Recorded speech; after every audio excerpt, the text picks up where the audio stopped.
दो लाइन में बोलते हुए गौरव भाटिया जी, फिर आप जवाब दीजिएगा।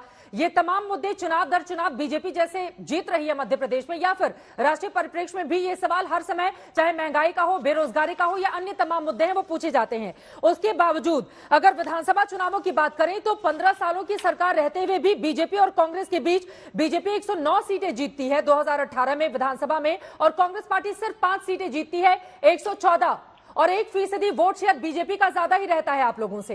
अगर हम 2019 लोकसभा चुनाव करें, अगर बात करें मध्य प्रदेश के संदर्भ में, 29 में से 28 सीटें बीजेपी जीतती है, एक छिंदवाड़ा आपकी कांग्रेस जीतती है। 2014 में 27 ये जीतते हैं, सिर्फ 2 सीटें कांग्रेस जीतती है। ये मुद्दे उठाए जाते हैं, लेकिन उसके बावजूद असर क्यों नहीं होता है? इस सवाल का जवाब आप दीजिएगा। क्या हिंदुत्व की पिच पर पिछड़ गई थी कांग्रेस, इस वजह से अब हिंदुत्व की पिच पर लौटने की कोशिश हो रही है? लेकिन गौरव भाटिया जी, उन्होंने बहुत सारे मुद्दे उठा दिए हैं कि आप कितना भी हिंदुत्व गिनाते रहिए और उस पिच पर आप दौड़ लगाते रहिए, लेकिन आम आदमी से जुड़े हुए मुद्दे हैं जो बार बार कांग्रेस पार्टी पूछती रहेगी। एक बार गौरव भाटिया जी की बात हो जाए। गौरव भाटिया जी जवाब दे दें, आप प्लीज शांत रहिएगा, उसके बाद मैं आ रही हूँ साधना जी। गौरव भाटिया जी। ठीक है, ठीक है। देखिए चित्रा जी, आपने बात करी हिंदुत्व की। मैं समझता हूं हिंदू अस्मिता के लिए अगर कोई पार्टी सबसे बड़ा बलिदान दे चुकी है, 4 चुनी हुई सरकार न्यौछावर कर दी भव्य राम मंदिर के लिए, तो वो भारतीय जनता पार्टी है। नरेंद्र मोदी जी के नेतृत्व में भव्य राम मंदिर बन रहा है, काशी विश्वनाथ धाम बना, उज्जैन महाकाल जो धाम है वो देखा हमने कैसे वहां बेहतर हुआ, सुविधा दी गई। अयोध्या में 10 लाख दियों की दीपावली होती है, और दोगलापन नहीं चलता है। हमारा कोई मैनिफेस्टो देखिए, जब से भाजपा का जन्म हुआ, भव्य राम मंदिर, यूसीसी और साथ में आर्टिकल 370 हमेशा वहां रहे, सत्ता में रहे या विपक्ष में, लेकिन गिरगिटान से ज्यादा कोई रंग बदलता है तो कांग्रेस पार्टी है। इनका दोगलापन मैं आपको अभी दिखाता हूं। सबसे पहले देखिए, कर्नाटका में मैनिफेस्टो में कहा बजरंग दल बैन करेंगे। मध्य प्रदेश में दिग्विजय सिंह कह रहे नहीं, बैन नहीं होना चाहिए। ये कहते हैं गॉडसे गॉडसे, गलत, गॉडसे बिल्कुल गलत। लेकिन बाबूलाल चौरसिया मध्य प्रदेश में कमलनाथ की उपस्थिति में, ये गॉडसे भक्त है, उनको कांग्रेस पार्टी ज्वाइन करवा देते हैं। अब मैं पूछना चाहता हूं, जो गॉडसे का भक्त हो, जिसके भगवान गॉडसे हो, वो कमलनाथ देखिए इस तस्वीर में दिखाई दे रहे हैं जी, यहाँ पे वेलकम कर रहे हैं, आओ बाबूलाल आओ, गॉड से भक्त हो, हम भी गॉड से भक्त हैं, ये कहते हैं। तो मैं पूछना चाहता हूँ ये दोगलापन कैसा?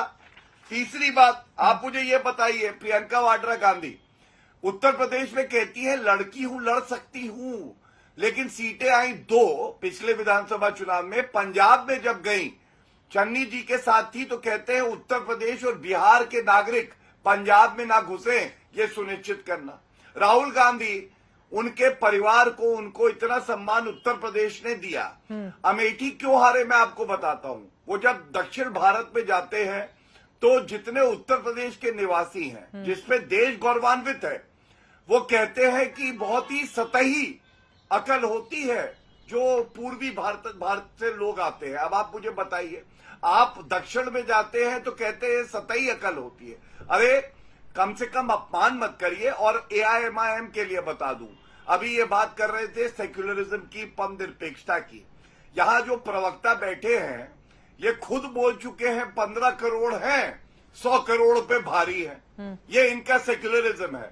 इनके जो लीडर हैं अकबरुद्दीन ओवैसी, वो कहते हैं 10 मिनट के लिए पुलिस हटा लो तो मजा चखा देंगे हिंदुओं को। इनके नाम में मुस्लिमीन आता है। ये जो तुष्टीकरण की राजनीति है, प्रधानमंत्री जी ने जो कहा है, इस तुष्टीकरण की राजनीति को खत्म करना है। ठीक है, चाहे हिंदू हो, मुस्लिम हो, सिख, ईसाई, सब बराबर है। और ये वो प्रधानमंत्री नहीं है जैसे मनमोहन सिंह जी लाल किले की प्राचीर से बोले थे, तो उन्होंने कहा था देश के संसाधनों पे पहला हक अल्पसंख्यकों का और मुसलमानों का है। नहीं, देश के संसाधनों पे सबका हक बराबर है, पहला दूसरा कोई नहीं है। हम भेदभाव नहीं करते हैं, यही हमारी विशेषता है।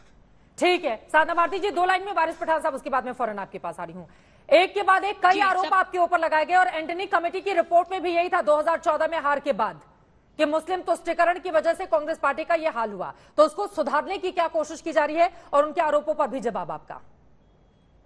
देखिए, सबसे पहली बात, आदरणीय गौरव भाटिया जी, आप बाबूलाल चौरसिया जी की बात बार बार उठाते हैं। अच्छा, आप ये बताइए, आप पहले हमेशा से भाजपा में थे क्या? आप भी तो पहले समाजवादी बनते थे, नकली समाजवादी निकले आप पहले बखिया उधरते थे भाजपा की, आज भाजपा के राष्ट्रीय प्रवक्ता बनकर बैठे हुए हैं, क्योंकि आपने विचारधारा बदलने का कुछ मन बनाया तो विचारधारा बदल लिया आपने। और आज गौरव भाटिया जी आप आ गए हैं, तो अगर बाबूलाल चौरसिया ने मन बनाया अपनी विचारधारा बदलने का, और व्यक्तिगत कोई टिप्पणी नहीं है, ये तुलनात्मक विश्लेषण है, ये तुलनात्मक विश्लेषण है, ये तुलनात्मक विश्लेषण है। सुनने की क्षमता रखिए कृपया करके। मैं कोई व्यक्तिगत व्यक्ति मेरे पास वक्त इतने की इजाजत देता है। वारिस पठान जी को दिखाइए क्लोजिंग कमेंट। वारिस पठान साहब, कांग्रेस पार्टी ये जो सॉफ्ट हिंदुत्व की राह पर आगे चल रही है मध्य प्रदेश में, और यूपी में उनके नेता बाबरी मस्जिद को लेकर अलग बयान देते हैं, इसके क्या मतलब निकाले जाएं? वारिस पठान जी। देखिए चित्रा जी, मैं गौरव भाटिया जी की बात का जवाब देना चाहूंगा। आज गौरव भाटिया जी ने अपने मन की बात कह दी। उन्होंने कहा कि जब से बीजेपी का जन्म हुआ है तब से हमने राम मंदिर बनाया है, यूसीसी को लेके आ गए हैं। अरे तो गौरव भाटिया अपने विकास के लिए क्या किया, डेवलपमेंट के लिए क्या किया, बेरोजगारी के लिए क्या किया, 2 करोड़ युवाओं को जो रोजगार देना था उसके लिए आपने क्या किया? आपने ही जब से भाजपा का जन्म हुआ है तब से आपने देश के अंदर सिर्फ नफरत की राजनीति की है, नफरत फैलाई है आपने। और 9 साल में तो जितनी नफरत हमने देखी है शायद आजादी के बाद। इस समय पूरी दुनिया में लोग कंफ्यूज्ड हैं। वो समझ नहीं पा रहे हैं क्या सही है, क्या गलत है, क्या सच है, क्या झूठ है। और ये स्पष्टता हम आपको अपने इस नए शो में देंगे। सब कुछ ब्लैक एंड व्हाइट में बताएंगे। इस शो में मेरे बालों के अलावा कुछ ग्रे नहीं होगा। हर खबर ब्लैक एंड व्हाइट की तरह बिल्कुल स्पष्ट होगी।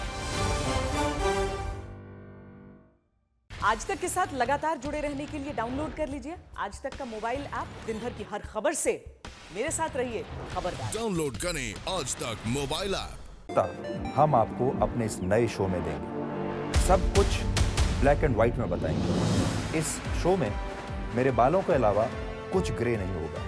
हर खबर ब्लैक एंड व्हाइट की तरह बिल्कुल स्पष्ट होगी। इस समय पूरी दुनिया में लोग कंफ्यूज्ड हैं। वो समझ नहीं पा रहे हैं क्या सही है, क्या गलत है, क्या सच है, क्या झूठ है। और ये स्पष्टता हम आपको अपने इस नए शो में देंगे। सब कुछ ब्लैक एंड व्हाइट में बताएंगे। इस शो में मेरे बालों के अलावा कुछ ग्रे नहीं होगा। हर खबर ब्लैक एंड व्हाइट की तरह बिल्कुल स्पष्ट होगी। आज तक के साथ लगातार जुड़े रहने के लिए डाउनलोड कर लीजिए आज तक का मोबाइल ऐप। दिन भर की हर खबर से मेरे साथ रहिए खबरदार। डाउनलोड करें आज तक मोबाइल ऐप। आज तक के साथ लगातार जुड़े रहने के लिए डाउनलोड कीजिए आज तक का मोबाइल ऐप और लगातार जुड़े रहिए आज तक के साथ। डाउनलोड करें आज तक मोबाइल ऐप।